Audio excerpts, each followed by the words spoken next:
या बनी आदम कद अंजलना अलैकुम लिबासन युवारी सौआतिकुम वरीशा व लिबासुत तक़वा ज़ालिका खैर।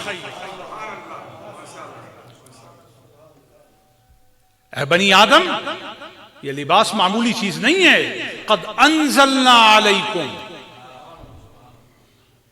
उतारा गया है तुम्हारे ऊपर लिबास, ऐसा लिबास जिसमें शानें हैं, खूबियां हैं, अजमतें हैं, कमालात हैं, बुजुर्गियां हैं, रिफातें हैं। और तुम्हारे लिए ऐसी पोशाक रखी गई है कि जिस पोशाक में हमने तुम्हें ढांपा है, हमने तुम्हें जीनतनाक कर दिया है, सजा दिया है, मुज़य्यन कर दिया है।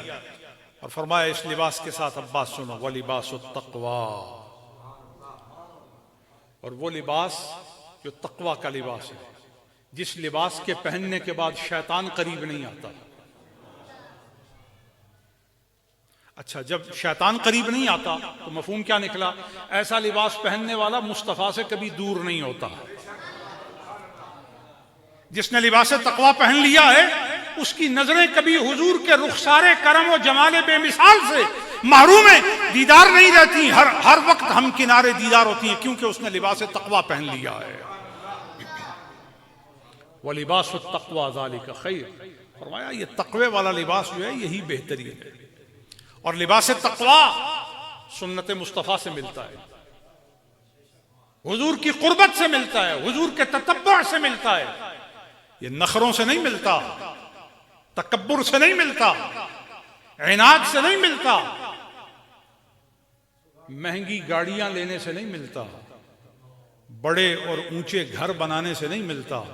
ये दिल को ऊंचा करके रब के करीब करने से मिलता है। अगर किसी को ऊंचा घर बनाने का शौक है तो मैं बताता हूं, घर ऊंचा बनाने की बजाय दिल ऊंचा करो। उस ऊंचे घर का क्या फायदा जिस घर से मरने पर आपको निकाल दिया जाए।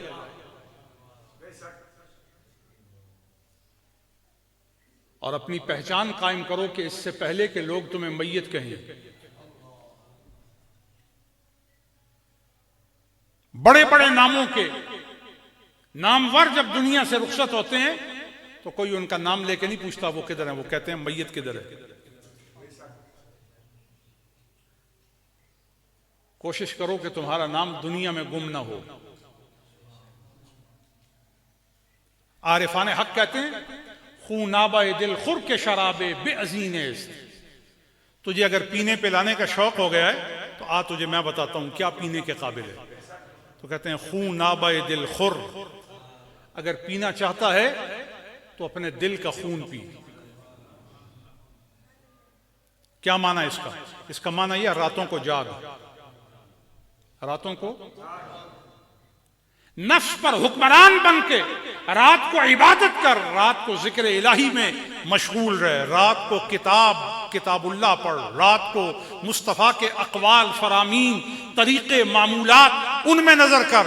रात तेरी अगर ऐसे कट गई है तो तेरे अंदर खून की ताकत पैदा हो गई है। क्योंकि आदमी जब पीने वाली चीज पीता है तो उसके वजूद में सेहत आती है, उसके वजूद में जान आती है, उसके वजूद में तवानाई आती है।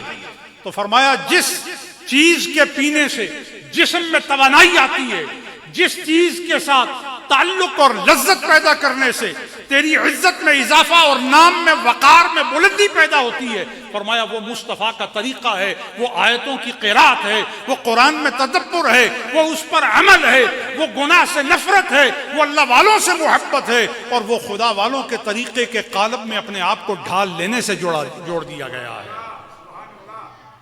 इसलिए तू भी खूनाबा दिल खुर के शराबे बेअज़ीनेस, अगर तुझे पीने का शौक है तो खून दिल पी। इससे ज्यादा अच्छी पीने के लिए कोई चीज नहीं है, क्योंकि हमने देखा है कि जिसने खून दिल पिया है वो बारगाह इलाही के सिवा कहीं और नहीं रुका। अब उसको मैं नशा नहीं कह सकता, वो खमर नहीं है, वो खुमार नहीं है, वो शुऊर है, वो शआर है, वो मशअर है। शुऊर किसका है? हक का शुऊर है। किसका? बोलो ना भाई। वो भी कोई शुऊर है जिसमें हक की पहचान ना हो। अगर कोई उसे शुऊर कहे तो आइन और वाव के बगैर कहे।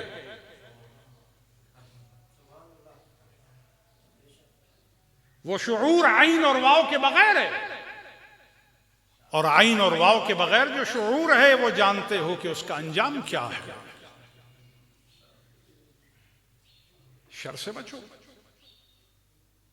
शर शैतान से ताल्लुक रखता है और शुऊर खुद से इलाहिया से ताल्लुक रखता है। जब बंदे में शुऊर पैदा होता है तो उसके अंदर सबसे पहले शौक़े सजदा पैदा होता है। अच्छा, कोई मुझसे पूछे कि शुऊर हसीन की कोई तस्वीर दिखा सकते हैं? हाँ, अगर किसी ने शुऊर हसीन की तस्वीर देखना हो तो हुसैन इब्ने अली को देखे।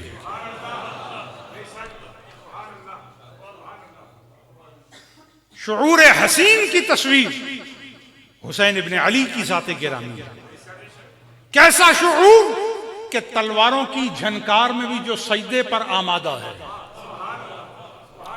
इतना बालिग शुऊर कहां से आएगा कि तलवारों की झनकार और तीरों की बारिश आदमी के अंदर दहश पैदा करती है, आदमी के अंदर वहश पैदा करती है, आदमी के अंदर एक तनफ्फुर और आदमी के अंदर एक तरह का तफर्रुद पैदा करती है और वुफूर और नुफूर पैदा करती है।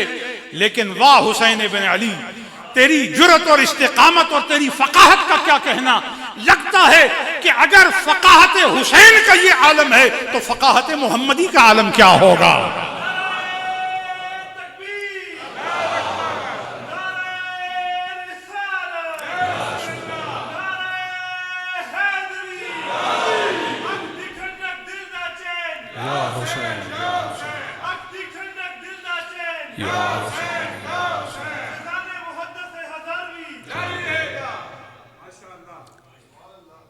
तो शुऊर जब तरक्की करके आदमी को मंजिल अब्दियत की तरफ और लज्जत उबूदियत की तरफ और मारिफत तअब्बुदियत की तरफ ले जाता है तो फिर वो हुसैन का पैरोकार बना देता है। और जब शुऊर ज़वाल पजीर होकर और फना गजीदा होकर और जुल्म रसीदा होकर और तख्ते सय्यात बनकर जब शुऊर बेनूर हो जाता है और बेहुजूर हो जाता है और खैर के वफूर से नुफूर का शिकार हो जाता है तो फिर ऐसा वजूद यजीद बन जाता है। फिर उसके इर्द गिर्द वसाइल का अंबार होता है, उसके इर्द गिर्द जराए की कसरत होती है। नहीं होती तो खुदा की पहचान नहीं होती, नहीं होती तो खुदा वालों की पहचान नहीं होती, नहीं होती तो मुस्तफा के घर वालों की पहचान नहीं होती। तो शुऊर पर पहरा दो, शुऊर पर नजर रखो, अपनी नहीं, उस नजर को शुऊर पर निगरान बनाओ जो नजर किसी की नजर हो चुकी हो।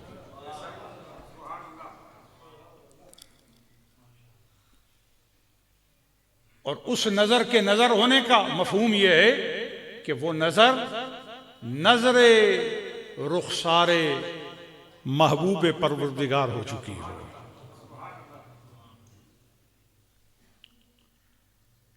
लिहाजा हदीस शरीफ में आता है अलवासिल अल्लज़ी इज़ा क़ुतिअत, अलवासिल अल्लज़ी इज़ा क़ुतिअत, फरमाया वासिल वो है जिससे लोग ताल्लुक तोड़ें, जिससे लोग ताल्लुक, बोलो ना, जिससे लोग ताल्लुक, मगर वो लोगों जैसा न बने, वो वैसा रहे जैसा उसको उसके रब ने बनाया है।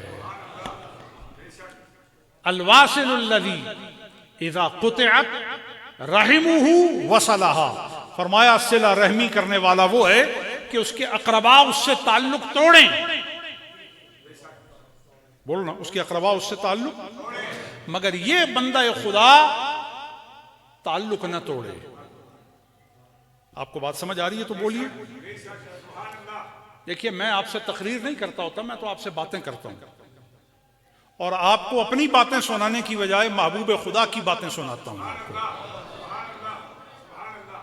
तो सहीहुल बुखारी की बात है, इमाम बुखारी जानते हैं हदीस के ऐसे आशिक थे कि इनकी जिंदगी में लोगों ने इन्हें इतना बुरा भला कहा और इनको इतना हदफ किया अपनी नफरत का कि इन्हें इनके शहर से निकाल दिया। कहा, तुम्हारे पास हुजूर की बातें सुनने के लिए लोगों का इतना ठठ लगता है कि हमें डर लगता है।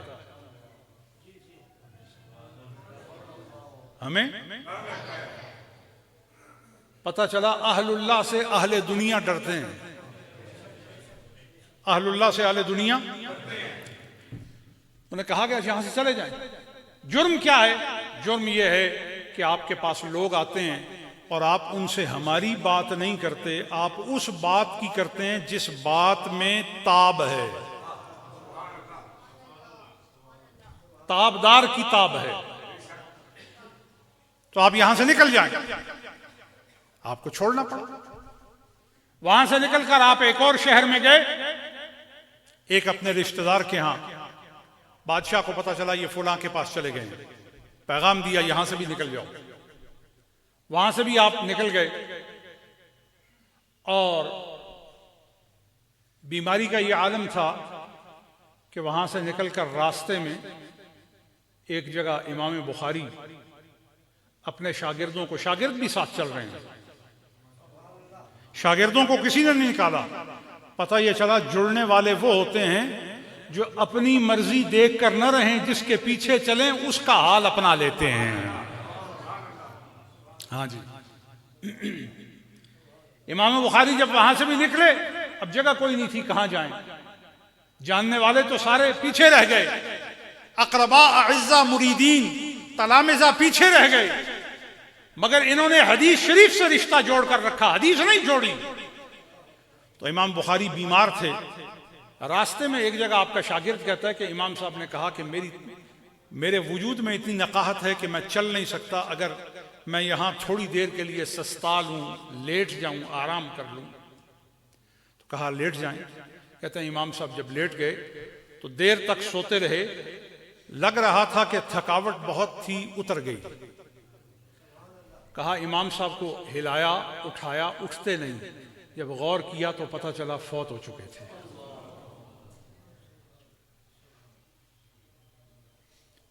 रास्ते में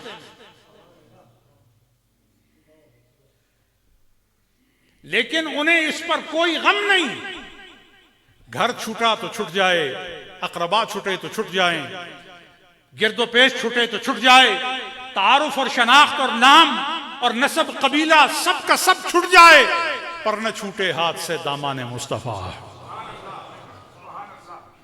हुजूर का रिश्ता न छूटे, हुजूर का ताल्लुक न छूटे। फौतगी हुई तो रास्ते में, ऐसी गुर्बत के रास्ते में फौत हुई। लेकिन उस नाम और काम से जुड़ने का नतीजा क्या हुआ कि आज बड़े बड़े उलमा उस वक्त तक मसनदे इल्म पर बैठ नहीं सकते जब तक इमाम बुखारी की बुखारी न पढ़ लें। तो अल्लाह ने इमाम बुखारी की कब्र से वो खुशबू उठाई, इमाम बुखारी की मट्टी से उस नूर के जर्रे को दरख्शां किया कि आलम के सीने को ताबिंदा कर दिया, रोशन कर दिया। अगर हुजूर की हदीसों से जुड़ने का ये फैज है तो हुजूर के खानदान से जुड़ने का कितना फैज होगा। इस वास्ते दोस्तों, सिला रहमी का एहतमाम करो, अपने दीनी ताल्लुक को मजबूत करो और अपने आप को अल्लाह और उसके रसूल का मुखलिस बनाने की कोशिश करो।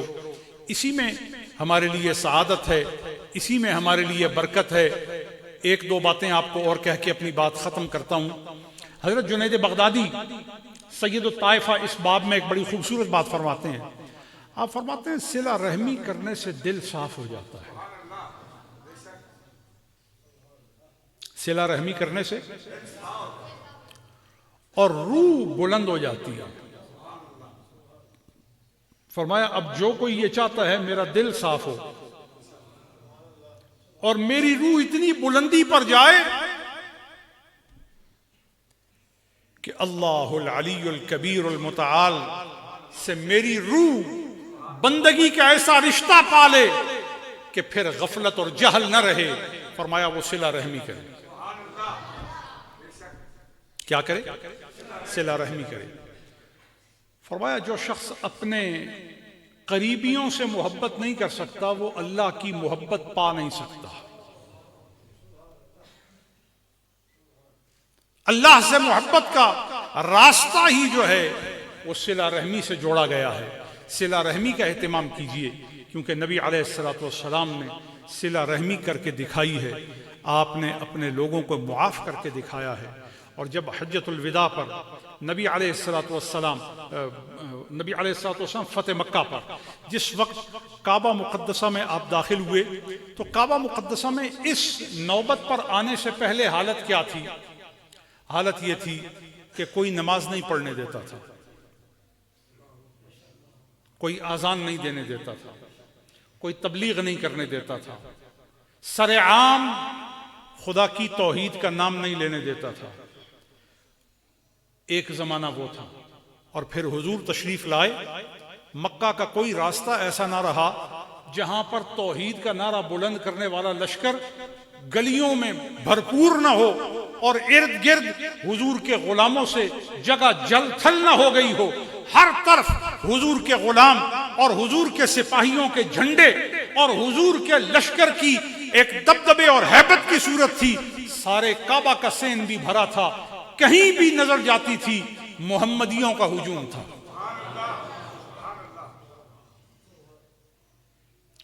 और फौरन भी कोई ऐसी सूरत बनाना चाहे तो बन नहीं सकती थी कि इन सब से मुकाबला करना चाहता। बोलते नहीं हो आप, क्यों नहीं बोलते? फौरन कोई उनका मुकाबला करना चाहता तो गोया रब ने अपने हबीब को गालिब कर दिया। और शाह अब्दुल हक साहब ने मदारिजुन नबूवत में बहुत खूबसूरत नक्शा खींचा है।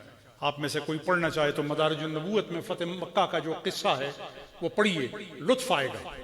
शाह अब्दुल हक साहब फरमाते हैं कि जो हुजूर के सामने गर्दने तन कर बात करते थे आज गर्दने खमीदा करके सर झुकाकर हाथ बांधकर हुजूर के सामने खड़े थे। और सिर्फ यही नहीं था, हुजूर के हिशम को देखकर और हुजूर की जाहे हकीकी को देखकर लोगों की पलकों से आंसू टिपक रहे थे और उनके बदनों पर लर्जा तारी था कि आज हमारे साथ क्या होगा।